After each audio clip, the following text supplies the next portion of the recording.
Yo, what's happening, guys? Welcome to the episode of Rock Unfiltered. The Toronto Maple Leafs have finally decided to relieve Sheldon Keefe of his head coaching duties after 5 years behind the bench. Yes, guys, I think you guys could all agree with me that Sheldon Keefe's time as the Maple Leafs head coach had come to an end on Saturday night. And I think we can all agree that we knew that the change was necessary. Now, if you guys want my honest opinion, I felt Sheldon Keefe should have been fired after they blew a 3-1 lead to the Montreal Canadiens. But that was management's decision not to fire him, and they decided to keep him. But now they have finally decided 3 years later that a change was necessary. Now, guys, don't get me wrong. I felt Sheldon Keefe was a fantastic regular season coach, okay? In 349 games coached, Sheldon Keefe had a record of 212, 97, and 40. Guys, I think that's a really good record, honestly. For an NHL coach, guys, to have less than 100 games lost in a 5-year tenure, I think that's fantastic. All right, the guy had a .607 winning percentage. That's really good.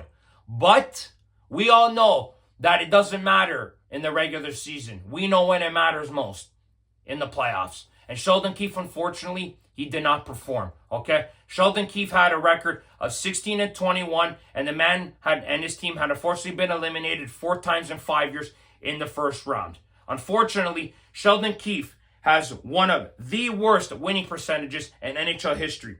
He has a .432 postseason win percentage and is the 8th lowest among head coaches in NHL history with minimum 35 games. Now, guys, I think there and then says it alone that he needed to go. Okay? It was too underwhelming. The record, the way the team played, and just how they responded, it was just not good enough, okay? The fact that this team needed to be down 3-1 to the Bruins to respond and fight back for a Game 7 shows that they were not fully bought in to start the series. And it only took them to have their backs against the wall for them to finally wake up. Now, Sheldon Keefe had his exit video yesterday, and I have to say, guys, I gained a lot of respect for the man, okay? I felt that he was very transparent, he was very honest, and he pulled no punches. He said it himself. He didn't get the job done. He thanked the management for giving him this opportunity. He knows that he let the fan base down. He said that we deserve to win a Stanley Cup, but unfortunately, he was not the man to do it. So, Sheldon Keefe now has 2 years of severance from the Leafs. He's probably going to enjoy some time with his family now and wait for a new head coaching job, which will probably come very soon because I don't see him being out of work for long because I think he's a good coach. But this team here wasn't the team right for him. So now we go into Friday where we have the big conference meeting with the new MLSE president, Mr. Keith Pelly. We have the president of the Maple Leafs, Brendan Shanahan, and the GM, Brad Treliving. So Keith Pelly goes and says that it's an honor for him to be in the city of Toronto and that he's glad to be back and it's been a long time coming. But that's not what I really liked to hear from Mr. Pelly the most. What I liked hearing the most from Keith Pelly was that he acknowledged that the time is now to win, okay? He even had it in this tweet, all right? Check this out, guys. We need to win. Nothing else matters. That is what I want to hear from the president of MLSE. That's what I want to hear. It is time now to take the next step and get this team where they belong, okay? Is winning championships.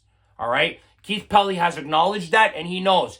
But Keith Pelly has also given a vote of confidence to both Brendan Shanahan and Brad Treliving. He has also said that Shanahan will continue as president. He said this, Brendan Shanahan is the president of the Maple Leafs. He is a champion, okay? So we can put it to rest now, guys. Shanahan will be here next year. He will be running the operation.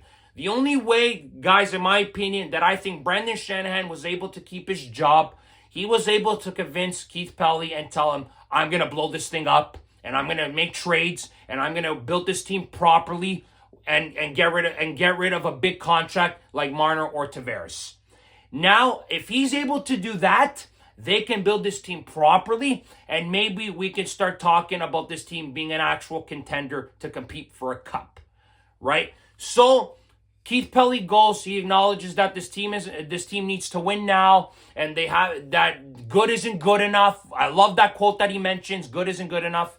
All right, and then he moves it on to Shanny. And Brendan Shanahan admitted that it is on him and that he's the one that has had these, that has the fault of these problems, okay? Brendan Shanahan knows it is his fault and that he needs to fix it, okay? And he has admitted that. He has admitted that they are going to look at every single player in this team and see where they can improve. And that's what I want to hear. I want to hear someone admit that they have made mistakes and they are going to fix them. Because if he does not fix them, he needs to be fired next year. And this time next year, he will not be the president if they don't do what they need to do to get this team in the position they need to be in. Now, Brad Treliving, he had some things to say. He mentioned about all the injuries that everyone had been speculating about certain players. Now, we obviously knew about William Nylander. Nylander had migraines, okay? Then he goes on to mention Matthews. He was sick. The virus continued. Then Matthews took a bad hit in Game 4, had some head injuries, couldn't play in Games 5 and 6, and apparently his head issues had cleared up in the afternoon going into Game 7. Now, we are also well aware that Joe Wall was not in Game 7, and we also know that Joe Wall got hurt at the end of Game 6. But now we know what caused Joe Wall to not play Game 7. He had apparently hurt an SI joint in his back. That is what prevented Joe Wall from playing Game 7. I thought it was his knee. From the picture I saw, it looked like maybe his knee got stuck under him, but no, it ended up being his back. As well as Bobby McMahon, he had hurt his MCL in a game against the Red Wings in Game 80, and unfortunately was off for 6 or 7 weeks. And the Leafs had said if they had gotten into the next round against the Panthers, he would have been playing. And not to mention that Treliving mentioned Connor Dewar was having shoulder surgery today, and he expects him to be back for training camp. So I'm assuming the Leafs plan on re-signing Connor Dewar and will be at training camp come the next season. Then, Mr. Treliving also had mentioned some things, okay? He mentioned one quote here. He says this: "We need to find a way to do the hard, unsexy things longer, and they're not related to skill." That's a great quote from Tree. Okay, he's right. All right, this team needs to get uglier, dirtier, physical. They need to do, like Tree said, the unsexier things longer. Okay, this team does not do that when it matters most, and Tree has acknowledged that, and he knows what needs to be fixed. He's also mentioned the power play, which needs to obviously be fixed, and I'm hoping that they get rid of the assistants and then bring in new ones with the new head coach, of course. And he also mentioned how we make the other goaltenders look like studs every time we play them. And he's right. And he also mentioned our goaltending hasn't been good enough. He also acknowledges Joe Wall's injury issues needs to be reassessed and looked at, and what he's doing in the offseason in his programs. And I totally agree with that. Listen, guys, Keith Pelly ain't screwing around this time, okay? He knows that this team and this fan base has not done what they needed to do. The team specifically, the fans have endured nothing but bullshit for years. They've endured this Shanna plan for years. Okay, we have had enough. I'm sure Keith Pelly told Brendan, you need to make serious changes to keep your job. And Brendan probably acknowledged that and said, I'm willing to do that. Now, it's the ball's in their court, guys. The ball is in management's court. They have to do what is necessary to get this team built properly. And that is also going to add to the head coach. Okay? Now, guys, I know a lot of you people have said you want Craig Berube. And I understand why you guys would want Craig Berube. You guys saw that speech where he said, we're going to bring the cup home tonight. There's a lot of swearing, so I'm not going to repeat everything he said. But he said, we're going to come home with the cup tonight because we're a good hockey team, and we're going to come home with the cup. And then we saw Keefe's little interview, relax, have fun with it, stay calm. I understand that people want a change of voice and they want more of a tough guy like that. And I have nothing wrong with hiring Craig Berube. I got no problem with hiring Craig Berube, guys. I just want to make that clear. But there is another coach out there, guys, that has more pedigree than Craig Berube. And it's a little bit controversial, but I don't care. And I think he's the right coach for the Leafs. And I think it's Joel Quenneville, guys. I really do.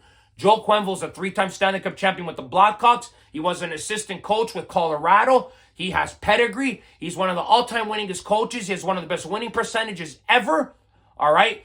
Joel Quenneville is the man to lead the Leafs. in this next era. That is my honest opinion, guys. Berube is a great option. Do not get me wrong. But I think Joel Quenneville needs to be seriously considered. Now I understand he hasn't been reinstated yet by Gary Bettman and Bill Daly. All right. If the Leafs really want Joel Quenneville, they're going to make a call to Bettman and see what his availability is. I'm hoping to God, guys, that Joel Quenneville is the man to lead this team into the new era of the Toronto Maple Leafs. Berube is fine. I'm fine with Berube too, guys. But I want Joel Quenneville. He is the man. Now, we are going to have to wait and see, guys. The Leafs are not going to wait around long to make a decision on a head coach. Okay? There was some talk about Rod Brind'Amour and Carolina. Carolina's still in the playoffs. They're down 3-0 right now. If Carolina is able to continue this series, I don't know if the Leafs are going to wait for Rod Brind'Amour. So we're going to have to wait and see. But for me, guys, it's either Berube or Joel Quenneville if Brind'Amour is not available. So that's just my take, guys. But now the ball is in management's court. The management have to do what the fans expect them to do. That is either trade Martin or Tavares or find some cap relief somewhere else and build this team properly, guys. Guys, that's the end of this video, guys. I appreciate you guys for watching. Click like if you like this video. Subscribe if you guys want to see more content, guys. Listen, go Leafs, go, guys. I know I didn't say that last video because I was pissed, but I'll always stick with the Leafs because they're my team. And I hope to God management does what they need to do to improve this hockey team, guys. Guys, and remember, if you do not watch sports, guys, you are more. Ciao, guys.